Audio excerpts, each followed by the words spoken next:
கனம் அக்ராசனர் அவர்களே, காரியதரிசி அவர்களே, பொக்கிஷதாரர் அவர்களே, கூடியிருக்கிற மகாஜனங்களே என்றிருந்த மரபை மாற்றி பெற்றோரே, பெரியோரே, பேரன்பு கொண்டோரே, பெற்றெடுத்த தாய்மாரே, நல்லிடம் சிங்கங்கள் என்று முதலில் முழங்கியவன் புரட்சி கவிஞன் பாரதிதாசன் தான். கம்பன், பாரதி, கண்ணதாசன் ஒரு வரிசை என்றால் வள்ளுவன், சித்தன், பாரதிதாசன் என்பது இன்னொரு வரிசை. இந்த இரண்டு வரிசைக்கும் இடையிலான வேறுபாடு என்ன என்றால், ஒன்று கவித்துவமானது, இன்னொன்று கவித்துவ அரசியல் நிறைந்தது.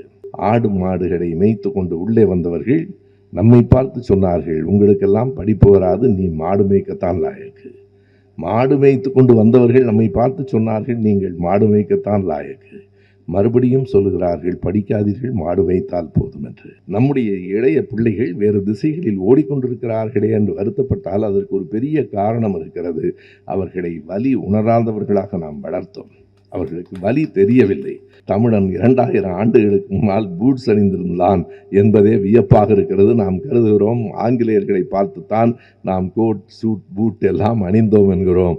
இல்லை, அடிபுதை அரணம் நமக்கு 2000 ஆண்டுகளுக்கு முன்பே புழக்கத்தில் இருந்திருக்கிறது. படுக்கை அறையில் மனைவி கணவனிடம் கேட்கிற கேள்வி, அடுக்கடுக்காய் நமது நலம் சேர்த்ததல்லால் இதுவரைக்கும் பொது நலத்துக்கு என்ன செய்தோம் என்று கேட்கிற சிந்தனையை பாரதிதாசன் குடும்ப விளக்கில் வைத்திருப்பார். புரட்சி கவிஞர் பாரதிதாசனுக்கு முன்னால் திராவிட இயக்க கொள்கையை பாடிய கவிஞர்கள் யாரும் இல்லை.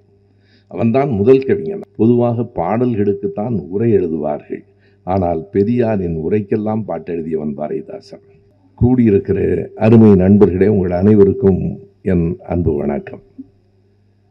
ஒரு கவிதை நூல் பற்றி பேசுகிற நேரமாக இது இல்லை என்பதுதான் உண்மை. மழை நின்ற மறுநாள் என்பது போல இது தேர்தல் முடிந்த சில நாள்களுக்கு பிறகு இந்த கூட்டம் நடக்கிறது. ஒரு மிக பரபரப்பான சூழல் இருந்து தமிழகம் விடுபட்டு விட்டது என்று சொல்ல முடியாது.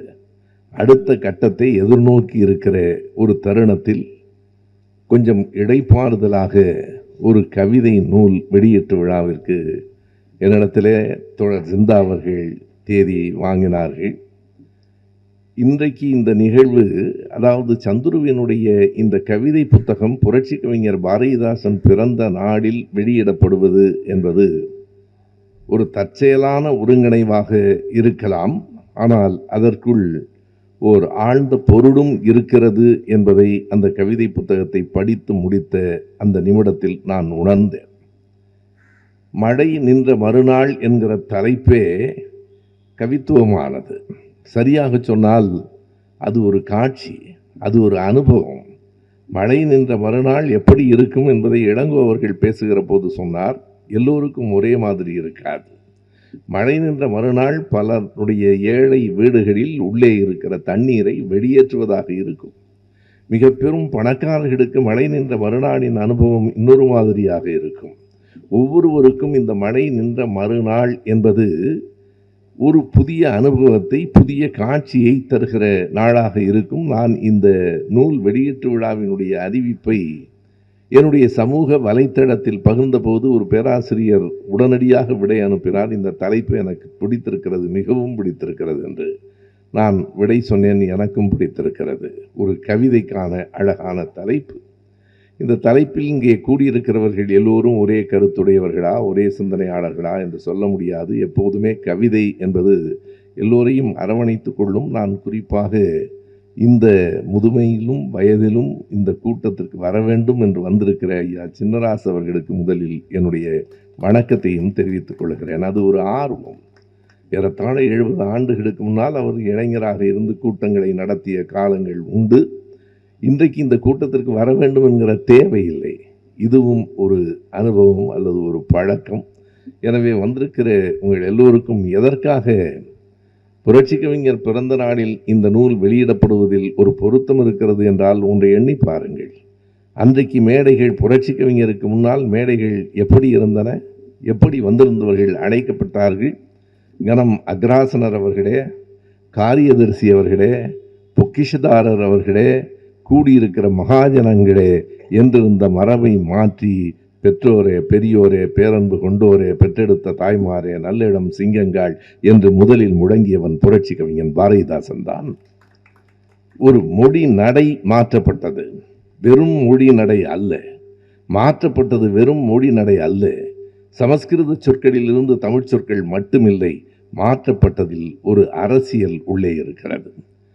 பெரியோரே, பேரன்பு கொண்டோரே, பெற்றெடுத்த தாய்மாரே, நல்லிடம் சிங்கங்காள் என்று அழைப்பதில் ஓர் அரசியல் இருக்கிறது. அதுபோலத்தான் இந்த மழை நின்ற மறுநாள் என்கிற கவிதை புத்தகத்தை படித்து பாருங்கள். நிறைய அரசியல் உள்ளே இருக்கிறது. எந்த இடத்திலும் அந்த அரசியல் வெளிப்படையாக தெரியவில்லை. ஆனால் அதற்குள்ளே அரசியல் இருக்கிறது என்பதுதான் அந்த கவிதை புத்தகத்தினுடைய மிக அடிப்படையான செய்தி. பொதுவாக கவிதைகள் என்றால் தங்கள் உணர்வுகளை பாடுகிற கவிதைகள் உண்டு. தங்கள் உணர்வுகள் என்றால் தங்களின் வலி, தங்களின் காதல், தங்களின் அனுபவம் என்று தனக்கு தோன்றியதை, தன்னுடைய பார்வையை, தான் பார்த்த இடங்களை பற்றி எழுதுகிற தன்னுணர்வு கவிதைகள் ஒரு பகுதி என்றால், அழகியல் சார்ந்த கவிதைகள் இன்னொரு பகுதி. அருவியை, மலையை, காற்றை, தென்றலை பாடுகிற அழகியல் சார்ந்த கவிதைகள் இன்னொரு பகுதி. எல்லாவற்றையும் தாண்டி இந்த சமூக பிரச்சனைகளை, சிக்கல்களை, சமூகம் எதிர்கொண்டிருக்கிற வேதனைகளை, இந்த மக்களினுடைய வாழ்க்கையை பாடுகிற கவிதைகள் அரசியல் சார்ந்தவை. இந்த மூன்றையும் இணைத்தது என்பதுதான் புரட்சி கவிஞன் செய்த பெரிய பணி. நீங்கள் எண்ணி பாருங்கள், புரட்சி கவிஞர் பாரதிதாசன் என்று சொன்னால் பெரும்பாலும் அந்த அடைமொழியே புரட்சி கவிஞர் என்று சொல்லுவதனாலேயே அவர் எழுச்சிமிக்க பாடல்களை மட்டும்தான் பாடியிருக்கிறார் என்று கருதினால் அது அடிப்படையில் அவருடைய கவிதைகளை முழுமையாக படிக்காத ஒரு பிழை. இந்த இடத்தில் ஜிந்தா அவர்கள் சொன்ன ஒரு கருத்து, நான் ஏற்கனவே மேடைகளில் பேசிய ஒரு செய்தி மிகச் சரியாக சொன்னார். நாங்கள் ஒரு கவிதை மரபை பின்பற்றுகிறோம், ஆனால் பிற கவிஞர்களை எல்லாம் முற்றுமாக நாங்கள் புறக்கணிப்பதில்லை. விமர்சனம் உண்டு, பாரதியாரின் மீது நமக்கு விமர்சனம் உண்டு, கண்ணதாசனின் மீது விமர்சனம் உண்டு. ஆனால் அந்த விமர்சனம் என்பது அவர்களை புறக்கணிப்பதாக, அந்த நூல்களை படிக்காதீர்கள் என்று சொல்வதாக அமையாது. அதைத்தான் 3 பேரை எடுத்து சொன்னார். 2 வரிசைகள் என்று நான் சொல்லுவேன். கம்பன், பாரதி, கண்ணதாசன் ஒரு வரிசை என்றால், வள்ளுவன், சித்தன், பாரதிதாசன் என்பது இன்னொரு வரிசை. இந்த 2 வரிசைக்கும் இடையிலான வேறுபாடு என்ன என்றால், ஒன்று கவித்துவமானது, இன்னொன்று கவித்துவ அரசியல் நிறைந்தது. இந்த 2வது பகுதியைத்தான் இளவேனில் எடுத்து கொண்டிருக்கிறார். நீங்கள் பாரதியை பற்றி நான் நிறைய பேசியிருக்கிறேன். பாரதியை பற்றிய கடுமையான விமர்சனங்களும் இந்த மண்ணில் இருக்கின்றன. பாரதிதான் மிகச்சரியான ஒரே ஒரு கவிஞன் என்று சொல்லுகிறவர்களும் இருக்கிறார்கள். பாரதியின் நல்ல வரிகளை ஒரு நாளும் நாம் புறக்கணிக்கவில்லை. சரியாக சொன்னார். நாம் அவர்களை போற்றுகிறோம், கம்பனை கூட போற்றுகிறோம். ஆனால் வள்ளுவனை போற்றுவதற்கும் கம்பனை போற்றுவதற்கும் இடையில் இருக்கிற வேறுபாடு என்ன என்றால், வள்ளுவனை பின்பற்ற வேண்டும் என்கிறோம், கம்பனை போற்றுவதோடு நிறுத்திக் கொள்கிறோம். அதுதான் அடிப்படை வேறுபாடு. பாரதி பாடிய அந்த பாடல் வரிகளை இன்று காலையிலே கூட நான் நண்பர்களிடத்திலே சொல்லிக் கொண்டிருந்தேன். 2 வரிகள் எனக்கு மிக பிடித்தமான பாரதியாரினுடைய வரிகள் தான். எது கல்வி என்பதும் யார் மேலோர் என்பதையும் பாரதி 2 வரிகளிலே சொல்லுவான். நீதி நிறைந்த மதி கல்வி, அன்பு நிறைய உடையவர்கள் மேலோர். இதை விட அழகாய் சொல்ல முடியாது. நீதி நிறைந்த மதி கல்வி. கல்வி என்பது வெறும் அறிவல்ல, அறமும் அறிவும் சேர்ந்ததுதான் கல்வி. நாம் அறமும் அறிவும் சேர்ந்த கல்வியை நம் பிள்ளைகளுக்கெல்லாம் கொடுக்க தவறிவிட்டோமோ என்று கொஞ்சம் கவலையாக இருக்கிற காலத்தில் உங்களோடு நான் பேசுகிறேன். நம் பிள்ளைகளை பற்றிய கூடுதல் கவலையோடும், பிள்ளைகளை பற்றி நாம் கவனம் செலுத்த வேண்டும் என்பதோடும், பிள்ளைகளின் தவறில்லை, பிள்ளைகள் தவறு செய்தால் பெற்றோரின் தவறு என்பதை நாம் ஏற்க வேண்டும். நாம் தான் எங்கோ பிழைவிட்டிருக்கிறோமோ என்று தோன்றுகிறது. எனவே எது கல்வி? நீதி நிறைந்த மதி கல்வி, அன்பு நிறைய உடையவர்கள் மேலோர். மேலோர் வேறு யாரும் அல்ல, மிகப்பெரிய பணக்காரர்கள் மேலோர் அல்ல, பெரிய அறிவாளிகள் கூட மேலோர் அல்ல, அன்பு நிறைய உடையவர்கள் மேலோர் என்று பாரதி சொன்ன வரிகளை நாம் ஏன் புறக்கணிக்க வேண்டும்? அந்த வரிகளை எல்லா இடத்திலும் நாம் நெஞ்சில் நிறுத்திக் கொள்வோம், நிறைய இடங்களில் சொல்வோம், நமக்கு ஒன்றும் கோபம் இல்லை. ஆனால் பாரதி சமஸ்கிருதம் மட்டும்தான் தேவ பாஷை, தேவர்கள் பேசுவதும் தேவ பாஷை, மனிதர்கள் பேசுவதும் தேவ பாஷையா என்று கேட்டு அது மட்டும்தான் தேவ பாஷை என்று சொன்னபோது பாரதியிடமிருந்து நாம் மாறுபடுகிறோம். இந்த விமர்சன பார்வையோடு தான் எந்த ஒன்றையும் நாம் அணுக வேண்டும். இந்த கவிதை புத்தகத்திற்குள் ஒரு அரசியல் இருக்கிறது என்று சொன்னேன். சந்துருவுக்கு ஒரு குறிப்பாக நான் நன்றியை சொல்ல வேண்டும். அவருடைய துயிலான் என்கிற இதற்கு முன்பு 3 ஆண்டுகளுக்கு முன்பு எழுதிய நூலை வெளியிடுகிற பெருமையையும் எனக்கு தந்தார். அன்றைக்கும் நம்முடைய திரைப்பட பட தொகுப்பாளர் என்னுடைய மதிப்பிற்குரிய தோழர் லெனின் அவர்கள் வந்திருந்தார். இன்றைக்கு வந்திருக்க வேண்டும், அவருக்கு வாய்க்கவில்லை. எனவே 3 ஆண்டுகளுக்கு பிறகு மறுபடியும் என்னை நினைவில் வைத்து இந்த நூலையும் என்னை வெளியிட அழைத்திருக்கிறார். இந்த மழை நின்ற மறுநாள் என்கிற இந்த தொகுப்பின் முதல் கவிதை இந்த புத்தகத்தின் அரசியலை நமக்கு சொல்லும். முதல் கவிதையின் முதல் வரி இப்படி தொடங்குகிறது: நாடோடிகளாய் இருந்தபோது நண்பர்களாய் சுற்றினோம். நாடோடிகளாய் இருந்தபோது நண்பர்களாய் சுற்றினோம். உழைக்க விரும்பாத ஒரு சோம்பேறி கூட்டம், எந்த சொல்லும் என்னுடையதில்லை, உழைக்க விரும்பாத ஒரு சோம்பேறி கூட்டம் உள் நுழைந்து நம் ஒற்றுமையை கண்டு வியந்தது. அங்கே தொடங்கிற்று அரசியல். அதை மிக அழகாக அங்கே தொடங்கிற்று அரசியல். பாருங்கள், ஆடு மாடுகளை மேய்த்து கொண்டு உள்ளே வந்தவர்கள் நம்மை பார்த்து சொன்னார்கள், உங்களுக்கெல்லாம் படிப்பு வராது, நீ மாடு மேய்க்கத்தான் லாயக்கு. மாடு மேய்த்து கொண்டு வந்தவர்கள் நம்மை பார்த்து சொன்னார்கள், நீங்கள் மாடு மேய்க்கத்தான் லாயக்கு. மறுபடியும் சொல்லுகிறார்கள், படிக்காதீர்கள், மாடு மேய்த்தால் போதும் என்று.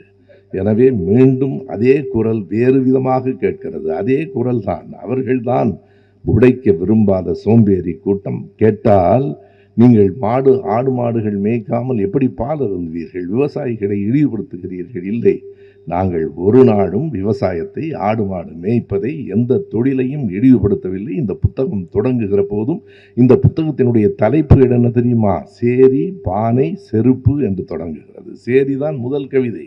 நான் இப்போது சொன்ன அந்த கவிதை வரிகள் சேரி என்பதில் இருக்கின்றன.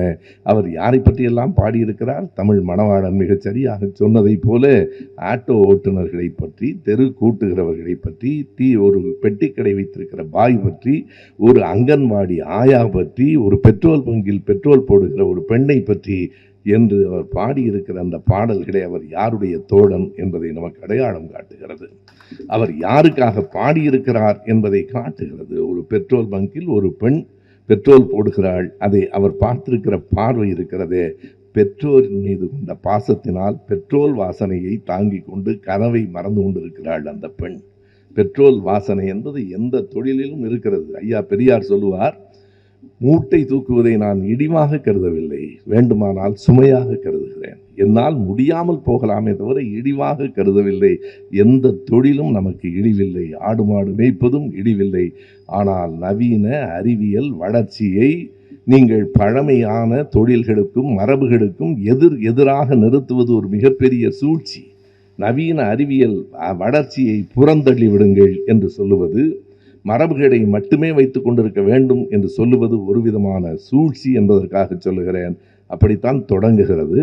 எனக்கு இந்த புத்தகத்தை படித்தவுடனே ஒரு ஐயம் வந்தது. நான் என்ன செய்தேன் என்றால், புத்தகத்தை நேற்று இரவு தான் படிக்க தொடங்கினேன். ஏறத்தாழ 11:30 மணிக்கு நான் படித்து முடித்தேன். படிக்கிற போது எனக்கு வந்த சந்தேகம், நான் அந்த கவிதை தலைப்பு எனக்கு பிடித்தது, அந்த தலைப்பில் இருக்கிற கவிதையை முதலில் படித்து விடலாம் என்று 120 பக்கங்களையும் தேடினேன். மழை நின்ற மறுநாள் என்று ஒரு தலைப்பும் ஆனவில்லை.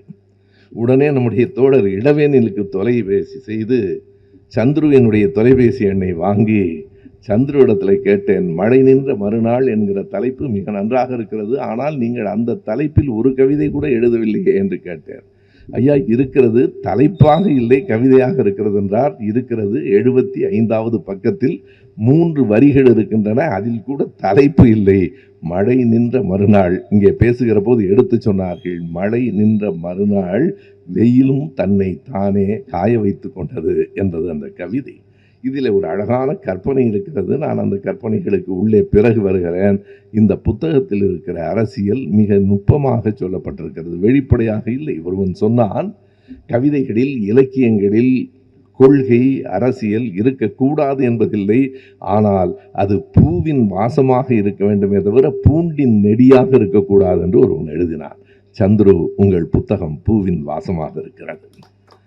பூண்டின் நெடியாக இருந்தால் கூட நான் பிழை என்று கருதுகிறவன் இல்லை, ஆனால் அது பூவின் வாசமாக இருக்கிறது. அரசியல் இருக்கிறது, அரசியல் இருக்கிறது என்று புரிகிறவர்களுக்கு புரியும், அரசியல் இருக்கிறது என்று எடுத்து சொன்னால் தெரியும்.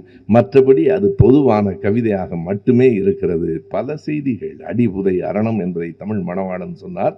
பெரும்பானாற்று படையிலே அந்த வரியை படித்த போது நான் வியந்து போயிருக்கிறேன். அதாவது காலணி கூட அல்ல, இந்த புத்தகத்திலே காலணியை பற்றி ஒரு அற்புதமான செய்தி இருக்கிறது. நாடோடிகளாக இருந்தபோது நாம் நண்பர்களை சுற்றினோம்.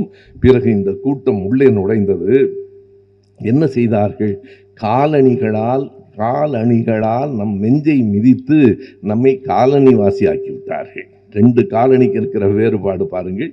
கால் அணிகள், காலில் அணிந்திருக்கிற செருப்புகளால் நம்மை மிதித்து, காலணிகளால் நம் நெஞ்சை மிதித்து நம்மை காலணிக்காரர்கள் ஆக்கிவிட்டார்கள் என்று இப்போதுதான் காலனி என்கிற பெயரையே நீக்க வேண்டும் என்கிற ஒரு அமைப்பு சட்டம் கூட வந்திருக்கிறது நண்பர்களே. எனவே அந்த காலனியிலே அடி புதை அரணம் என்பது பெரும்பானாற்று படையில் 10 பாட்டில் இடம்பெற்றிருக்கிற ஒரு தொடர். அந்த தொடரில் என்ன வியப்பு என்றால், அது வெறும் காலனி அல்ல, அடி புதைகிறது என்று சொன்னால் அரண் என்பது பாதுகாப்பு. அடி உள்ளே புதைகிறது, பாதங்களுக்கு அது பாதுகாப்பாக இருக்கிறது என்றால் நான் உண்மையாக நினைத்து பார்க்கிறேன். அது வெறும் செருப்பு மட்டுமில்லை தோழர்களே, நாம் இன்றைக்கு சொல்லுகிற பூட்ஸ் என்று சொல்லுகிற ஒன்றாகத்தான் அது இருக்க வேண்டும். பூட்ஸில் தான் கால் மறையும், அதுதான் காலுக்கு பாதுகாப்பாக இருக்கும். தமிழன் 2000 ஆண்டுகளுக்கு முன்னால் பூட்ஸ் அணிந்திருந்தான் என்பதே வியப்பாக இருக்கிறது. நாம் கருதுகிறோம் ஆங்கிலேயர்களை பார்த்துத்தான் நாம் கோட் சூட் பூட் எல்லாம் அணிந்தோம் என்கிறோம். இல்லை, அடிபுதை அரணம் நமக்கு 2000 ஆண்டுகளுக்கு முன்பே புழக்கத்தில் இருந்திருக்கிறது. எனவே அதையும் அவர் சொல்லுகிறார். சில இடங்களில் அவருடைய கற்பனை, அவருடைய பார்வை எப்போதுமே எந்த ஒன்றையும் நாம் எப்படி பார்க்கிறோம் என்பதுதான் கவிதை. எந்த ஒன்றையும், எல்லோரும் எல்லாவற்றையும் பார்க்கிறோம், ஆனால் எல்லோருக்கும் அது ஒரே மாதிரியாக தெரியவில்லை. தண்டவாளத்தை பற்றி சந்துரு பார்த்திருக்கிற அந்த பார்வை எனக்கு உண்மையிலேயே வியப்பாக இருந்தது. அவர் என்ன சொல்லுகிறார் என்றால், தண்டவாளத்தை நாம் 1000 முறை பார்த்திருக்கிறோம். தண்டவாளத்தை பார்க்கிற போது எனக்கு அப்படி ஒரு கற்பனை இதுவரைக்கும் வந்ததே இல்லை. அவர் என்ன எழுதுகிறார் என்றால், எல்லோருடைய பயணங்களையும் பார்த்தபடி. தண்டவாளம் பயணம் செய்வதே இல்லை, ஆனால் தண்டவாளத்தின் மீது தான் பயணம் நடக்கிறது. எல்லோருடைய பயணங்களையும் பார்த்தபடி நீண்ட சிந்தனையுடன் நீட்டி படுத்திருக்கிறது தண்டவாளம். இதை விட அழகாய் சொல்ல முடியாது. தண்டவாளத்தை பற்றி இப்படி ஒரு கற்பனையா? அதுவும் வெறுமனே படுத்திருக்கிறது என்று யாரும் கருதாதீர்கள், நீண்ட சிந்தனையோடு படுத்திருக்கிறது. இந்த பயல்கள்லாம் எங்கே போகிறான், எதுக்கு போகிறான், ஏன் இவ்வளவு பேர் போகிறான்? அதுவும் தேர்தலுக்கு முதல் நாள் எங்கள் தம்பி பிரவீன் என்று இரவு 9 மணிக்கு புறப்பட்டு அடுத்த நாள் 3:30 மணிக்கு பொள்ளாச்சி போய் சேர்ந்தார். தேர்தலை வேண்டாம் என்கிற எண்ணம் வந்து சேர்ந்துவிடும். எனவே அந்த தண்டவாளம் என்ன செய்கிறது? எல்லோருடைய பயணங்களையும் பார்க்கிறது. எல்லோருடைய பயணங்களையும் பார்த்தபடி நீண்ட சிந்தனையுடன் நீட்டி படுத்திருக்கிறது தண்டவாளம். நீட்டி படுத்திருக்கிறது என்பதுதான் மிக அழகானது. தண்டவாளம் என்பது எவ்வளவு நீளமாக இருக்கிறது, எவ்வளவு விரிவாக இருக்கிறது, எந்த ஒன்றையும் நாம் எப்படி பார்க்கிறோம் என்பதில் தான் கவிதை இருக்கிறது. புரட்சி கவிஞர் பிறந்த நாளில் இந்த நூல் வெளியிடப்படுவதில் இருக்கிற அந்த பொருத்தம் என்னவென்றால், புரட்சி கவிஞர் பார்த்த அந்த பார்வைகள் வியப்பானவை. அவருடைய பாடல்களிலே வெறும் புரட்சி வேகம் மட்டும் அல்ல, கற்பிழந்து மலைபிழந்து கனிகள் வெட்டி கருவியெல்லாம் செய்து தந்த கைதான் யார்கை, பொற்றுகடை கடல் முத்தை மணிக்குலத்தை போயெடுக்க அடக்கிய மூச்செவரின் மூச்சு என்று வேகமாய் எழுதுபவர் மட்டும்தான் பாரதிதாசன் என்று கருதக்கூடாது. அழகின் சிரிப்பு வேறு, குடும்ப விளக்கு வேறு, அவருடைய புரட்சி கவி வேறு. ஒவ்வொன்றிலும் ஒவ்வொரு பரிணாமம் இருக்கிறது. அவர் புரட்சி கவி பாடலை எழுதுகிற போது வருகிற வேகம் வேறு, அதுவே அழகின் சிரிப்பிலே பார்க்கிற தென்றல் வேறு, குடும்ப விளக்கிலே சொல்லுகிற அந்த குடும்பம் நலம் வேறு. குடும்ப நலத்திலேயும் கூட பொது வாழ்க்கை சிந்தனையை சொன்னவர் தான் பாரதிதாசன். அவர் சொல்லுவார், இரவிலே கணவனும் மனைவியும் பேசி கொண்டிருக்கிறார்கள். அவள் அவனை பார்த்து கேட்கிறாள், நாம் என்ன செய்கிறோம்? அடுக்கடுக்காய் நமது நலம் சேர்த்ததல்லால் இதுவரைக்கும் பொது நலத்துக்கு என்ன செய்தோம்? படுக்கை அறையில் மனைவி கணவனிடம் கேட்கிற கேள்வி, அடுக்கடுக்காய் நமது நலம் சேர்த்ததல்லால் இதுவரைக்கும் பொது நலத்துக்கு என்ன செய்தோம் என்று கேட்கிற சிந்தனையை பாரதிதாசன் குடும்ப விளக்கில் வைத்திருப்பார். அழகின் சிரிப்பு என்று பாடுகிற போது கூட அவருடைய பார்வைகள் வித்தியாசமானவை. அருவிகள் வைரத்தொங்கல், அடர்கொடி பச்சைப்பட்டே, குருவிகள் தங்க கட்டி, குளிர்மலர் மணியின் குப்பை என்று எழுதுவார். இதில் எது அழகு என்றால், குளிர்மலர் மணியை போன்றது என்று எழுதவில்லை.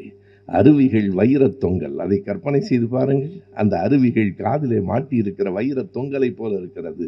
அருவிகள் வைரத்தொங்கல், அடர்கொடி பச்சைப்பட்டே, குருவிகள் தங்க கட்டி, குளிர்மலர் மணியின் குப்பை என்று எழுதுகிறார். மணியே குப்பை தாண்டா, சேர்த்து போட்டால் குப்பை தான்.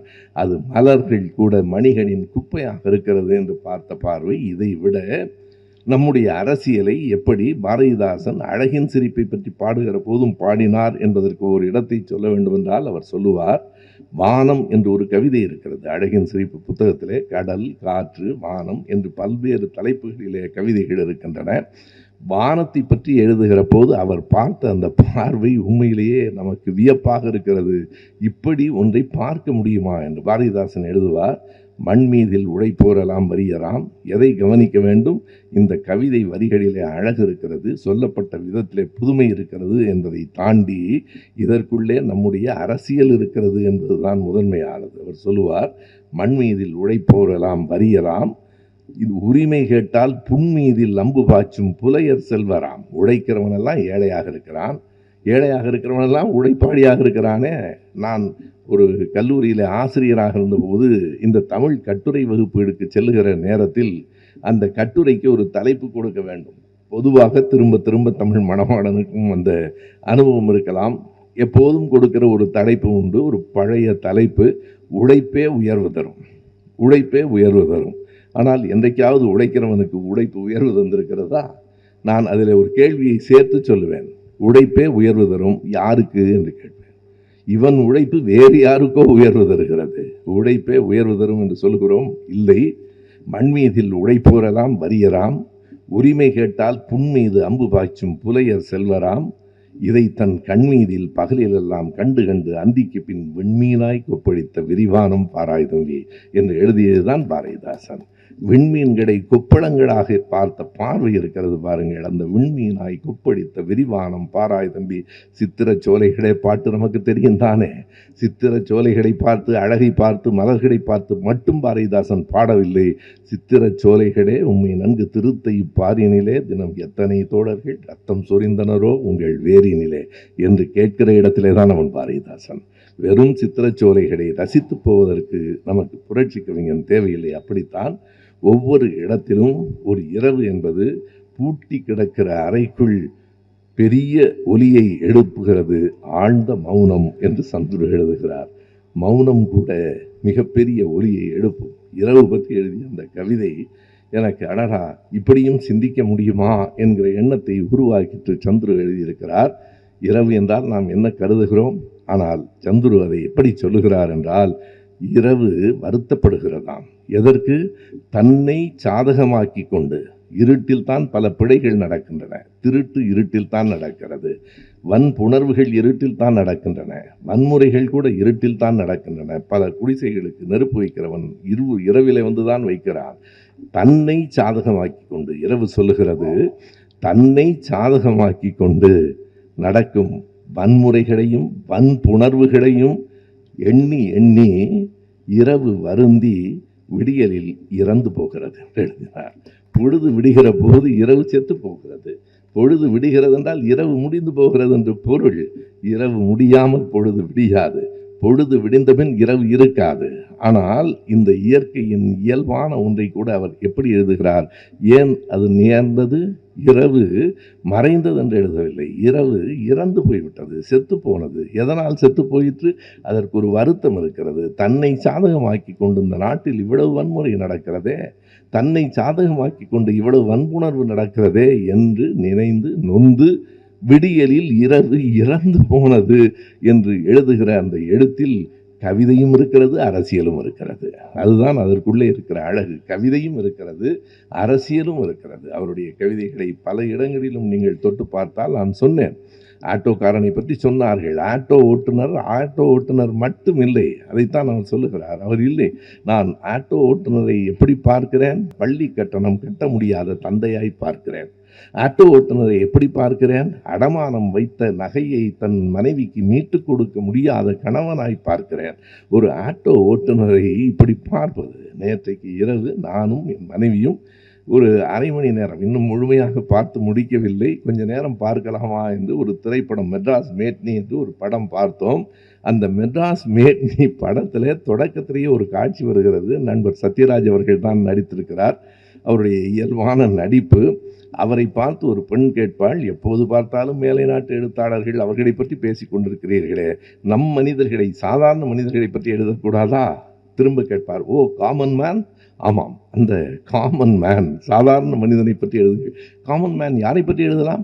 நம்ம சுப்பு தாத்தாவை பற்றி எழுதுங்கள் என்பார். அங்கே துப்புரவு தோழனாக இருக்கிற சந்துருவின் சொல்லை நான் பயன்படுத்துகிறேன். துப்புரவு தொழிலாளி கூட அல்ல, துப்புரவு தோழன் என்றுதான் அவர் எழுதியிருக்கிறார். துப்புரவு தோழன் சுப்பிரமணியன் ஒரு வயதானவர் இருக்கிறார், அவரை பற்றி கூட எழுதுங்களேன் என்கிற போது சத்யராஜ் அவரை உட்கார வைத்து அவரிடத்தில் ஒரு கேள்வியும் அவர் சொல்லுகிற விடையும் எனக்கு நெடுநேரம் சிரிப்பையும் சிந்தனையும் உருவாக்கின. சத்யராஜ் கேட்பார், இவர் கதை எழுதுவதற்காக கேட்கிறார், சுப்பு, உன்னுடைய வாழ்க்கையில் நீ அனுபவித்த ஒரு பெரிய வலி எது என்று கேட்பார். பொதுவாக நாம் வலி என்று சொன்னால் நம்முடைய வறுமையாக அது இருக்கலாம், இளைஞர்களுக்கு காதல் தோல்வியாக இருக்கலாம், அல்லது உடல் நோவாக இருக்கலாம், எப்படி வேண்டுமானாலும் இருக்கலாம். நீ வாழ்க்கையில் சந்தித்த ஒரு மிகப்பெரிய வலி என்ன சொல், ஏனென்றால் அந்த வலியை வைத்துக்கொண்டு கதை எழுதலாம் என்பதற்காக அவர் கேட்பார். அந்த சுப்பு தாத்தா ரொம்ப இயல்பாக சொல்லுவார், என்னை கேட்டிருந்தால் நான் வேறு மாதிரியாக சொல்லுவேன். உங்களை கேட்டால் உங்கள் வாழ்க்கையில் நீங்கள் சந்தித்த வலி என்ன என்றால், நான் இளமையில் வேலை கிடைக்காமல் துயரப்பட்டேனே, அந்த நாட்கள் தான் எனக்கு வலி தந்தன என்று நீங்கள் சொல்லலாம். ஆனால் அவர்தான் இயல்பான மனிதர், நம்மை போல கற்பனையெல்லாம் அல்ல. அந்த துப்புரவு தொழிலாளி சுப்பு தாத்தா, என்ன உங்கள் வாழ்க்கையில் நீங்கள் சந்தித்த பெரிய வலி என்ன என்றால், அப்படி சிந்தித்து விட்டு அவர் சொல்லுவார், இந்த முட்டி வலி தாங்க என்று சொல்லுவார். இயல்பாக சத்யராஜ் கேட்பார், சுப்பு தாத்தாவின் முட்டி வலின்னாயா நான் கதை எழுத முடியும்? உண்மையாக அவனுக்கு வேறு எந்த வலியையும் விட அதுதான் தெரிகிறது. அவன் அனுபவித்த வலிகளை எல்லாம் அவனே உணரவில்லை என்பது இந்த சமூகத்தினுடைய அடிப்படையான செய்தி. இந்த செய்தியில் என்ன இருக்கிறது என்றால், அவன் வெகுளியாக இருக்கிறான் என்று பலர் நினைக்கிறார்கள். இல்லை, தன்னுடைய உண்மையான வலிகளை உணராதவர்களாகவே இந்த மண்ணில் இன்னமும் லட்சக்கணக்கான மக்கள் இருக்கிறார்கள். இன்றைக்கும் நம்முடைய இளைய பிள்ளைகள் வேறு திசைகளில் ஓடிக்கொண்டிருக்கிறார்களே என்று வருத்தப்பட்டால் அதற்கு ஒரு பெரிய காரணம் இருக்கிறது. அவர்களை வலி உணராதவர்களாக நாம் வளர்த்தோம். அவர்களுக்கு வலி தெரியவில்லை. நீங்கள் செருப்பணிந்து போவதற்கு எவ்வளவு பெரிய போராட்டம் இருந்தது, செருப்பு அணிவதற்கான தடையை உடைத்தோம் என்று இந்த கவிதையில் ஒரு வரி இருக்கிறது. வெறும் செருப்பணிவதற்கு அல்ல, இங்கே நம்முடைய நீங்கள் பெண்களும் கூடியிருக்கிறீர்கள். எத்தனை பேருக்கு தெரியும் தோள் மீது சேலை போட்டு கொள்ளுவதற்கு தடை இருந்தது என்பதை எத்தனை பிள்ளைகளுக்கு நாம் எடுத்து சொன்னோம். தோள் சீலை போராட்டம் என்றால், அதுவும் கன்னியாகுமரியிலே இருந்து வந்த ஒரு பிள்ளை, நாகர்கோயிலிருந்து வந்த ஒரு பிள்ளை சொல்கிறார், நான் இவருக்குத்தான் வாக்களித்தேன். எதற்காக? அவர் என்ன வைகுண்டரை போல போராடினாரா? நான் வைகுண்டரை பற்றி உங்களுக்கு தெரியுமா என்று கேட்டால், வைகுண்டர் யார் என்று அந்த பிள்ளை கேட்கிறான். அந்த வைகுண்டர் தான் அந்த தோள் சீலை போராட்டத்தில் அடிபட்டு காவலர்களால் இழுத்து செல்லப்பட்டவன். வெறும் சாமியார் அல்ல, வைகுண்டருக்கு பின்னால் ஒரு வரலாறு இருக்கிறது. வைகுண்டரை நமக்கு தெரியவில்லை. யாரை தெரிகிறது? யார் எதற்கும் தொடர்பில்லையோ அவரை மிக தெளிவாக நாம் தெரிந்து வைத்திருக்கிறோம் என்றால், பிள்ளைகளுக்கு நாம் சரியாக தெரிவிக்கவில்லையோ என்கிற குற்ற உணர்வோடு தான் நான் பேசுகிறேன். பாபு புருஷோத்தமன் சொன்னார், பள்ளி பிள்ளைகளுக்கு பேசுவதற்கு அழைத்தால் வருவீர்களா என்றால், இனிமேல் பள்ளி பிள்ளைகளுக்கு பேசுவதற்காக மட்டும்தான் வருவேன் என்று சொன்னேன். அதுதான் மிக முதன்மையானதாக இருக்கிறது. தவற விட்டு விட்டோம், நம் பிள்ளைகளை நாம் தவற விட்டு விட்டோம். பட்ட வலிகள் என்ன, பெற்ற வேதனைகள் என்ன, நடந்த போராட்டங்கள் எத்தனை வகையானவை என்பதையெல்லாம் எடுத்து சொல்லாமல் வழி தெரியாமல் பிள்ளைகளை வளர்த்தோம். அவர்கள் வேறெங்கோ வழி தெரியாமல் போய் நிற்கிறார்கள். இரண்டும் இருக்கிற வேறுபாடு அதுதான். நாம் வழியை சொல்லிக் கொடுத்திருந்தால் அவர்கள் வழியை கற்றுக்கொண்டிருப்பார்கள். எனவே இவற்றையெல்லாம் இந்த புத்தகம் மிக எளிமையாக சின்னதாக அந்த சொற்களில் 3 வரிகளில் 4 வரிகளிலெல்லாம் அந்த கவிதை இருக்கிறது. ஒரு பெட்டிக்கடை வைத்திருக்கிற பாய் என்று சொல்லும் போதே அவர் எந்த மதம் என்று தெரிகிறது. அந்த பெட்டிக்கடை வைத்திருக்கிற பாய் கடையில் என்னவெல்லாம் கிடைக்கும்? அங்கே இருக்கிற அம்மன் கோயிலுக்கு திரியும் நூலும் கிடைக்கும். பக்கத்திலே இருக்கிற ஒரு மாதா கோயிலுக்கு ஏற்றுவதற்கு வண்ண மெழுகுவர்த்திகள் கிடைக்கும். என்ன சொல்ல வருகிறார் என்றால், இந்த மண்ணில் எங்களுக்கு மதம் என்பது அவரவர் நம்பிக்கையை தவிர மதம் என்பது எங்கள் மோதலுக்கான அடிப்படை அல்ல. இங்கே மறுபடியும் மத மோதலை உருவாக்கிவிட முடியாதா? எனக்கு சிந்தா, தோழர் சிந்தா, அவ்வளவுதான். அவர் எந்த மதமாக இருந்தால் என்ன, அவருக்கு நம்பிக்கை இருக்கிறதோ இல்லையோ, அவருடைய குடும்பத்தில் யாருக்காவது நம்பிக்கை இருந்தால் எனக்கு என்ன, நமக்கு தோழர் சிந்தாவைத்தான் எனக்கு தெரியும். அந்த தோழமையோடு தான் அவர் அழைக்கிற போதெல்லாம் நான் மறுப்பதே இல்லை. காரணம், அவர் ஓய்வெடுத்து கொண்டிருக்கலாம், அவர் ஓய்வெடுக்கவில்லை, இன்னமும் உழைக்க வேண்டும். உழைப்பு என்பது எந்த விதத்தில் வேண்டுமானாலும் இருக்கலாம். அவருடைய அவசரத்தை நான் ரசிப்பேன், அவருடைய பதற்றத்தை எப்போதுமே நான் பக்கத்தில் இருந்து ரசிக்கிறவன் தான். ஒருவனை பேச சொல்லிவிட்டு போதும் பாரு, இப்போ தனியாக கூட்டி அவரை பேச சொல்ல வேண்டாமா? அவருடைய பதற்றம் இந்த நேரத்தில் முடித்து விட வேண்டும், சரியாக செய்து விட வேண்டும். அந்த பதற்றம் அவருடைய இயல்பு சுபாவமாக இருக்கலாம். ஆனால் அதை ஏதாவது செய்ய வேண்டும் என்று நினைக்கிற அந்த தோழமைக்கு மதமும் சாதியும் ஒரு நாளும் நமக்கு குறுக்கே நிற்கப் போவதில்லை. சந்துரு எழுதுகிறார், உலகத்திலே வேறு எங்கும் இல்லாத அளவுக்கு சாதி என்னும் கீழ்மை இங்கேதான் இருக்கிறது. சில சொற்களை எல்லாம் அவர் வேண்டுமென்றே பயன்படுத்துகிறார். மயிர் என்கிற சொல்லை அவர் உள்ளே கொண்டு வருகிறார். அது ஒன்று அப்படி ஒன்றும் இழிவான சொல்லில்லை. அப்படி இருந்தால் வள்ளுவன் பயன்படுத்தி இருக்க மாட்டான். மயிர் நீப்பின் உயிர் வாழா கவரிமான் என்றும் தலையின் இழிந்த மயிரணையர் என்றும் திருக்குறளிலேயே 2 இடத்தில் அந்த சொல்லை பயன்படுத்தி இருக்கிறார் வள்ளுவர். சந்துரு சொல்லுவார், மயிரின் மேன்மை தெரிந்தவர்கள் கேட்கிறார்கள், நீ என்னடா பெரிய மயிரா என்று. எனவே அது மயிரினுடைய மேன்மை தெரிந்தவர்கள். நீங்கள் எண்ணி பாருங்கள், நாம் இதை மயிர் என்று சொல்லுவது சரியான சொல் அல்ல, தலைமுடி என்று சொல்ல வேண்டும். கூந்தல் எல்லாம் ஒன்றுதான். இன்றைக்கு பல நேரங்களிலே இந்த சமூக வலைத்தளங்களிலே பல பேர் என்ன எழுதுகிறார்கள் என்றால், பிறகு என்ன கூந்தலுக்கு இதை பற்றி பேசுகிறாய் என்று எழுதுகிறார்கள். கூந்தல் என்றால் அது தணிக்கை செய்யப்படாது, மயிர் என்று சொன்னால் அது தணிக்கைக்கு உள்ளாகும் என்று நினைக்கிற இந்த பேதமைகளை எல்லாம் உடைத்து எறிந்து, எந்த சொல்லும் நம்மை விட்டு தொலைவானதல்ல, எந்த சமூகமும் நமக்கு எதிரானதல்ல, எந்த உழைப்பாளியும் நமக்கு நெருக்கமானவனே தவிர அவன் இழிவானவன் அல்ல என்கிற அரசியலைத்தான் இந்த புத்தகம் பேசுகிறது. இந்த கவிதை புத்தகம் பேசுகிற செய்தி அதுதான். இதில் 3 பேர் பற்றித்தான் பெரியவர்கள் என்று அவர் எழுதியிருக்கிறார். மற்றவர்களெல்லாம் நான் சொன்னது போல ஒரு துப்புரவு தொழிலாளியை பற்றி, பெட்ரோல் போடுகிற ஒரு பெண்ணை பற்றி, இப்படித்தான் அந்த கவிதைகள். ஒரு பானை வளைகிறவனை பற்றி, ஒரு செருப்பு தைக்கிறவனை பற்றி.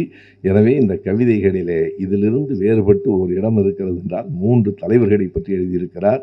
அந்த 3வரும் கூட கொண்டாடப்பட வேண்டியவர்களாக அவர் கருதுகிறார். 3 துறைகளிலிருந்து 3 பேரை எழுதுகிறார்.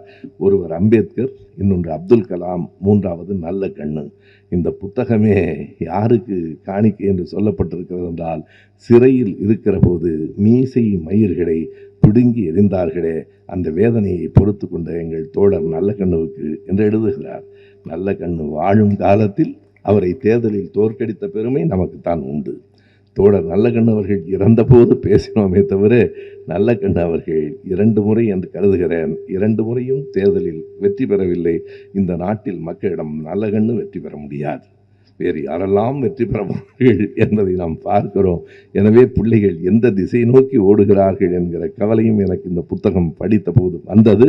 இதில் பாருங்கள், அம்பேத்கர் ஒரு சமூக விஞ்ஞானி, சமூக போராளி. அப்துல் கலாம் அறிவியல் துறையை சார்ந்தவர். நல்ல கண்ணு ஒரு பொது உடைமை தோழர், சமூக சிந்தனையாளர் என்கிற இந்த 3 பெயர்களை பற்றி மட்டும்தான், 3 பேருக்கும் படமும் போட்டு ஒரு பக்கம் முழுவதும் படம், 3 பேரை பற்றி மட்டும்தான் தனிப்பட்ட முறையில் கவிதை. மற்றவை எல்லாம் உழைக்கிற மக்களை பற்றி, நம்மை பற்றி, நம் வாழ்க்கையை பற்றி. ஒவ்வொன்றிலும் அவருடைய கற்பனை அழகு கலந்திருக்கிறது. எனவே இது ஒரு கவிதை, இது ஒரு இலக்கியம், ஆனால் ஆழமான அரசியலை தன்னுள் பொதிந்து வைத்திருக்கிற ஒரு இலக்கியம். எனவே இந்த நூலை நாம் கொண்டாடுவோம். மழை நின்ற மறுநாள் என்பது ஒரு அனுபவம்.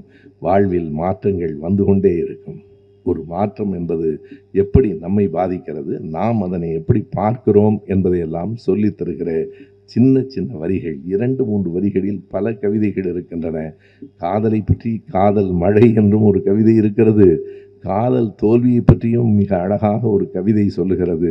ஒரு பூங்காவிலே அமர்ந்திருக்கிற போது, அன்றைக்கு நீ வந்து சென்றாய், மறுபடியும் உன் தோள்களை பட்டாம்பூச்சிகள் தேடுகின்றன. அன்றைக்கு நீ வந்து போனாய் என் காதலியே, மறுபடியும் இங்கே இருக்கிற பட்டாம்பூச்சிகள் உன் தோளை தேடுகின்றன. இந்த மண் உன் கால் பாதங்களின் பதிவுகளை தேடுகின்றன. ஆனால் அவற்றுக்கு தெரியாது. என்ன தெரியாது? நீ அன்றைக்கு வந்தது நம் காதலின் அந்திமத்தை கடைசியாய் சொல்லிவிட்டு போக வந்தாய் என்று அவைகளுக்கு தெரியாது. எனவே மறுபடியும் நீ வரப்போவதில்லை. என்ன அந்த கவிதை எப்படி அழகாய் முடிகிறது என்றால், பட்டாம்பூச்சிகள் தேடுகின்றன, ஈர நிலம் உன்னை தேடுகிறது. அவற்றுக்கெல்லாம் உண்மை தெரியாது. நீ நம் காதல் முடிந்து போயிற்று என்று சொல்லிவிட்டு போவதற்காக வந்தாய் என்று தெரியாது. அவைகள் தேடலாம்.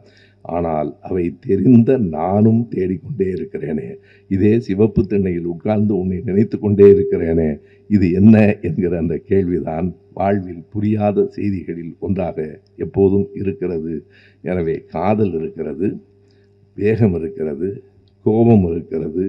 பாரதிதாசனுக்கு என்று ஒரு தனி இடம் நம் தமிழ்நாட்டின் வரலாற்றில் உண்டு. எப்படி என்றால், நீங்கள் எண்ணி பாருங்கள். நான் புரட்சி கவிஞரை நாம் சொல்லி பெருமைப்படுத்த வேண்டும் என்கிற தேவையில்லை. உண்மையை வரலாற்றில் நான் ஒன்றை பதிவு செய்ய வேண்டும் என்று விரும்புகிறேன். புரட்சி கவிஞர் பாரதிதாசனுக்கு முன்னால் திராவிட இயக்க கொள்கையை பாடிய கவிஞர்கள் யாரும் இல்லை. அவன்தான் முதல் கவிஞன். அந்த கோட்பாடுகளை, கொள்கைகளை மயூரம் வேதநாயகம் பிள்ளை போன்றவர்கள் 19ஆம் நூற்றாண்டிலேயே சொல்லியிருக்கிறார்கள். அவர்கள் உடன்கட்டை ஏறுவதை எதிர்த்திருக்கிறார்கள். எல்லோரும் வெண்மதி மாலை பற்றி பேசி கொண்டிருந்த போது பெரியாரும் அம்பேத்கரும் பிறப்பதற்கு முன்பே பெண்மதி மாலை பற்றி பேசியவர் மயூரம் வேதநாயகம் பிள்ளை தான். பாரதியார் பாடியிருக்கிறார், திருவிக்கா பெண் விடுதலை பற்றி எழுதியிருக்கிறார். ஆனாலும் பெரியாரின் கருத்துக்களை உள்வாங்கிக் கொண்டு எப்படி இருந்த பாரதிதாசன், மயிலம் சுப்பிரமணிய துதி அமுது பாடிய பாரதிதாசன், பக்திமானாக இருந்த பாரதிதாசன் பெரியாரின் பேச்சை கேட்டதற்கு பிறகு ஒரு மாற்றம் பெற்றார். ஒரு பேச்சு ஒரு மனிதனை மாற்றுமா? மாற்றும் என்பதை தான் பாரதிதாசனின் வாழ்க்கையை எடுத்து சொல்லுகிறது. அது வெறும் அவருக்குள் நிகழ்ந்த மாற்றமில்லை, அவரால் நமக்குள் எல்லாம் எழுந்த மாற்றம். அந்த மாற்றத்தில் அவர்தான் முதலில் அந்த கவிதை 1937 தான் அவர் 30 பெரியார் பேச்சுகளை கேட்டார். அவருடைய எழுத்தின் வகையும் எழுத்தின் திசையும் மாறியது. 37ஆம் ஆண்டு புரட்சி கவிஞர் பாரதிதாசனுடைய முதல் கவிதை தொகுதி வந்தது. அந்த கவிதை தொகுதியிலே தான் இன்றைக்கும் நாம் பாடுகிற எங்கள் வாழ்வும் எங்கள் வளமும் மங்காத தமிழ் என்று சங்கே முழங்கு என்கிற எழுச்சி மிகுந்த பாடல் நிறைந்திருந்தது. பாரதிதாசன் 37 64 வரைக்கும் இந்த கருத்துக்களை, இந்த புரட்சிகர எண்ணங்களை, திராவிட இயக்க சிந்தனைகளை கவிதைகளாக சொன்னவன் நான். வழக்கமாக சொல்லுவேன், பொதுவாக பாடல்களுக்குத்தான் உரை எழுதுவார்கள். ஆனால் பெரியாரின் உரைக்கெல்லாம் பாட்டெழுதியவன் பாரதிதாசன். பொதுவாக பாடல்களுக்கு உரை எழுதுவார்கள். நீங்கள் எண்ணி பாருங்கள், 1952 தான் இந்திய அரசு குடும்ப கட்டுப்பாடு திட்டம் பற்றி பேசிற்று. ஆனால் 36 பெரியார் எழுதினார். எங்கே இருந்து எனக்கு சிந்தனை வந்தது என்பதையும் அவர் குறிப்பிட்டார். வியப்பாக இருக்கிறது. இன்றைக்கு நொடிக்கு நொடி என்ன நடக்கிறது என்பதை நம் கைபேசிகள் சொல்லுகின்றன. பெரியார் வாழ்ந்த காலத்தில் ஊடகங்கள் கூட இல்லை. எப்போதாவது வானொலி பேசும், அடுத்த நாள் காலையிலே தான் நாளேடுகள் வரும். நன்றாக எனக்கு நினைவிருக்கிறது, அறிஞர் அண்ணா அவர்கள் மருத்துவமனையில் இருந்தபோது அவர் உடல்நிலை எப்படி இருக்கிறது என்பதை கேட்பதற்காக மாலை 6:30 மணிக்கு வானொலியிலே செய்தி சொல்லுகிற போது தெருவெல்லாம் கூட்டம் கூடி நின்று கேட்கும். அதற்கு பிறகு அடுத்த நாள் காலையிலே தான் நாளேடு வரும். அப்படிப்பட்ட ஊடக தொடர்புகளே இல்லாத காலத்தில் பெரியார் எழுதுகிறார், லண்டனில் இருந்த ஒரு பெண் மருத்துவர் இப்படி சொல்லியிருக்கிறார், அது சரியாய்த்தான் இருக்கிறது என்றார். அதற்கு பிறகு நான் கூகுள் தேடுகிறேன், ஆஸ்க் ஜெமினிக்கு போகிறேன். எப்போது யார் அந்த லண்டனில் முதலாக குடும்ப கட்டுப்பாடு பற்றி சொன்ன மருத்துவர் என்று உண்மைதான். மேரி ஸ்டோப்ஸ் என்ற அவருடைய பெயர். அந்த பெண் மருத்துவர் 1920களிலேயே குடும்ப கட்டுப்பாடு பற்றி சொல்லியிருக்கிறார். அதை 36 ஐயா பெரியார் சொல்லுகிறார். பெரியார் சொன்னதைத்தான் புரட்சி கவிஞர் பாரதிதாசன் பாடல் வரிகளில் எழுதினார். காதலுக்கு வழிவைத்து கருப்பாதை சாத்த கதவொன்று கண்டறிவோம், இதில் என்ன குற்றம்? இதை விட குடும்ப கட்டுப்பாட்டை சுருக்கமாக எப்படி சொல்ல முடியும்? காதலுக்கு வழிவைத்து கதவொன்று சாத்த, கருப்பாதை சாத்த கதவொன்று கண்டறிவோம், இதில் என்ன குற்றம் என்று பாரதிதாசன் கேட்டார். எனவே ஒரு இலக்கியத்தின் நயம் குறையாமல், அந்த அழகியல் உணர்வு குறையாமல், அதே நேரத்தில் அரசியலை மிக தெளிவாக சொன்னதுதான் புரட்சி கவிஞரின் தொடக்கம் என்றால், அந்த தொடக்கத்தில் 1000 கவிஞர்கள் வந்தார்கள். இன்றைக்கு சந்துருவும் நமக்கு கிடைத்திருக்கிறார் என்பது அதனுடைய அடிப்படை, தற்செயல் அல்ல. புரட்சி கவிஞர் பாரதிதாசன் பிறந்த நாளில் மழை நின்ற மறுநாள் புத்தகத்தை வெளியிட்டது பொருத்தமானதும் சரியானதுமாகும். மீண்டும் சந்துரு என் வாழ்த்துகள். எழுதுங்கள், எழுத தோன்றும் போது மட்டும் எழுதுங்கள். எழுத வேண்டும் என்று எழுதி குவிப்பதல்ல நம் வேலை. எழுத தோன்றும் போது மட்டும் எழுதுங்கள். சமூகத்திற்காக எழுதுங்கள். தொடர்ந்து இந்த பாதையில் பயணியுங்கள். நன்றி, வணக்கம்.